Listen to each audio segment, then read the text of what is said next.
Alright, hi everybody. This is my first YouTube video, so please bear with me.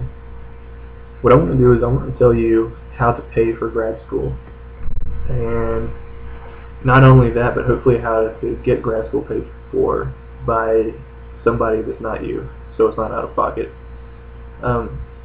So first of all, this probably won't apply to people who are going to law school or to medical school, because I just don't think that it does.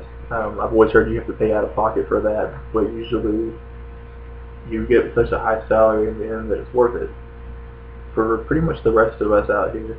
And I think engineers too. A lot of engineers, they'll usually get a job first, and a lot of times that job will pay for you to go back to school. I've got a couple of friends who work at Wright Pat Air Force Base, and they're engineers, and they've got a pretty sweet deal. They went to school, or they went to their job for a year, then they got off for a year to basically go to any school they wanted. They still got paid salary. Then they got their schooling paid for, and then they went back to the same job, and they got a raise. So this probably isn't for you either. But for most of you people who are interested in the social science, and you're just now starting to think about grad school, and you're wondering, how the heck am I going to pay for this? This video is for you. So you don't think I'm a weirdo, I broke my hand, broke my thumb actually, water skiing. Well, knee boarding, it's pretty much the same thing though, but a lot easier. So, okay. So there's the student loan. I told you to take that out first. You can always pay for it out of pocket, which you don't want to do. And then you've probably heard about assistantships. Now, assistantships are usually very expensive. They're not expensive, but they're very competitive. And you've probably heard that you have to be basically the best student possible to get the assistantship, because you've got a lot of competition for that, which is true, but it doesn't have to be.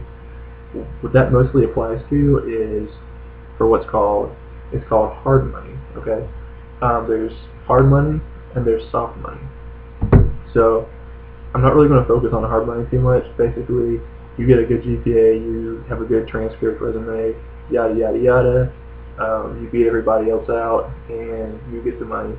Or you're not that competitive and you don't. So this is mainly for people who aren't that competitive.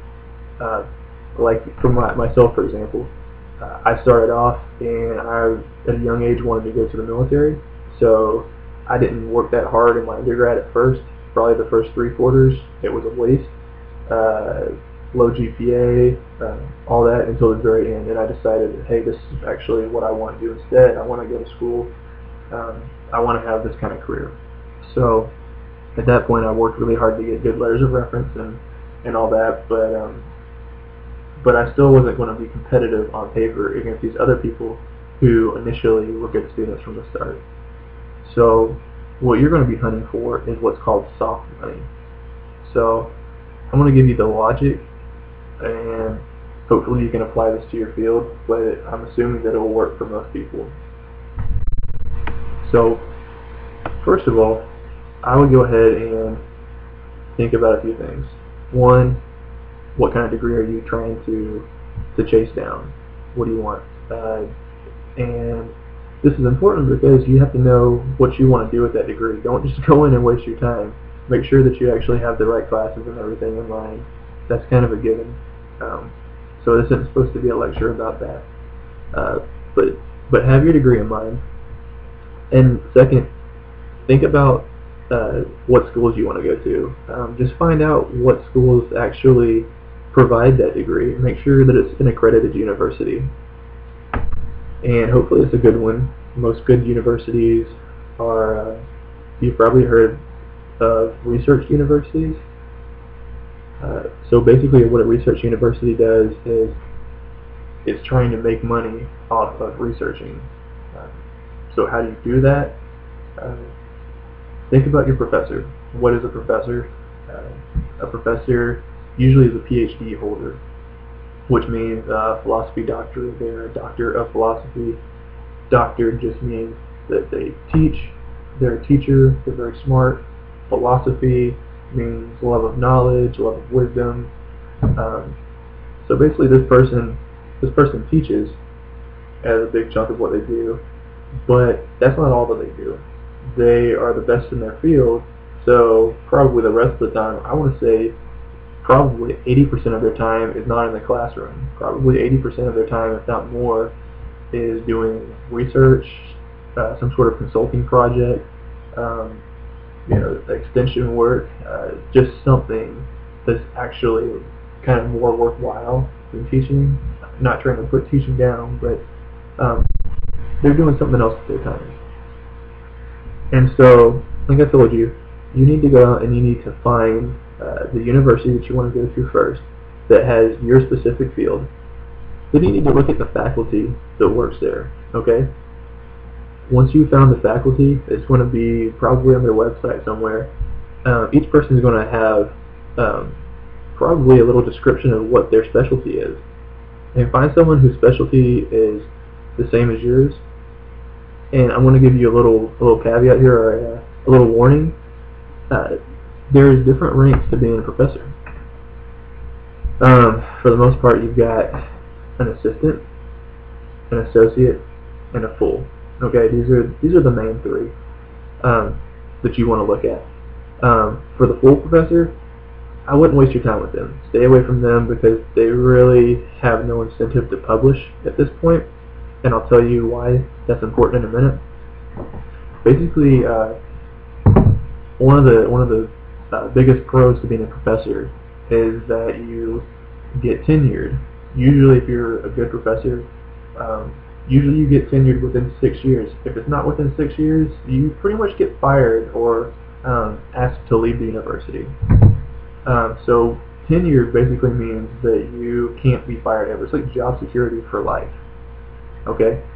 So usually within that first 6 years, these guys are trying to move up from assistant professor to an associate professor. Associate is when you first get tenured. And then also you can get promoted from associate to full. And how do you do this? Is basically by publishing papers, by proving that you're valuable to the university. So why is it important for these guys to publish papers? I don't know. It just is. It makes the school look good. Typically with that, though, usually during this research, what is important is usually think about how you do research. Okay, you might not have any idea, but basically you're trying to figure something out that's new, and you can't just do that by sitting in your office and scratching your head. Usually you have to go out and do some sort of work, even if it just means collecting surveys. Everything costs money. It's ridiculous how much money you can spend on doing something very simple. And the university typically is not going to pay for your research. These professors, they go out and they find, they write grant proposals. And right now, for example, I'm working off of an EPA funded grant. And so they'll basically go out and the professor does the work. They go out, they're trying to find someone out there who needs some sort of work done. They get a grant for it, and in that grant they are allotted a certain amount of money for like a research assistant, which is what you're going to chase down. So basically what I've told you so far is you need to go to a university, to their website, find a faculty member that's either an assistant or associate professor. You need to find out, then you need to chase down you need to find like an academic journal website, like a search engine for your field. For mine, it's just I go to Ag Econ Search. Just get on Google and play with it. Try to find a search engine for academic journals for your field. You want it to be specific to your field. So then what you're going to do is you've already found the professor that you're interested in working with, and you can search for more professors too, but just start typing in their name into the search engine, and you're going to start finding the work that they're working on. And why is this important? Well, because then you want to contact this professor. You want to talk to them. You want to meet them for lunch. A lot of times, you'd be surprised. A lot of times, universities, um, they'll actually take you out to lunch. They usually, I mean, from my experience, they're pretty friendly.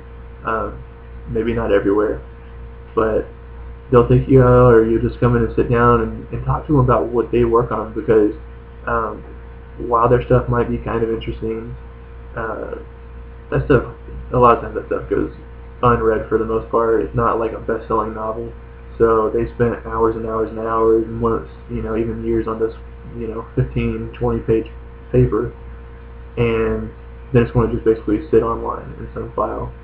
And so they really like talking about their work. So if you can strike up a conversation with them and show that you're interested in what they do, and ask what else they're working on, and if they've got any other projects coming up, they're probably going to want to talk to you about it. And at that point, you show them that you're interested in what they're working on. And if you can do that, you're going to stand out from the crowd. So like I told you, there's hard money and there's soft money. The hard money is going to go to that guy with the straight A's, but he's going to be fine anywhere he goes. What you're chasing down is a research assistant position. So after talking with this guy, you basically want to tell him, hey, this is the field that you're interested in, and you'd like to work with him. And kind of long story short, you're not guaranteed to get any money, but if they do, typically you're going to hold on to that as long as you can survive in the program. So there you go. Basically, go to a university's website, find a faculty member who is in your field of interest, who is either an assistant or an associate. Stay away from full professors. Get on a search engine, read journals that are written by the faculty member that you're talking to, and then just contact that person and talk to them. And that's what you're looking for, is a research assistantship, because what you're doing is you're going to help them do their research, do their work, do their grunt work, analyze some data, whatever it is they need you to do, and in turn, this is basically going to help them get to the next level in their career. So you're working for them, you're helping them out. In turn, they help the university out, because the university is basically going to be getting a big chunk of the grant money that they get. So anyway, I think this might be running a little bit long, so just let me know if you got any questions. Post them below, and I'll try to get back to you as soon as possible. Thanks.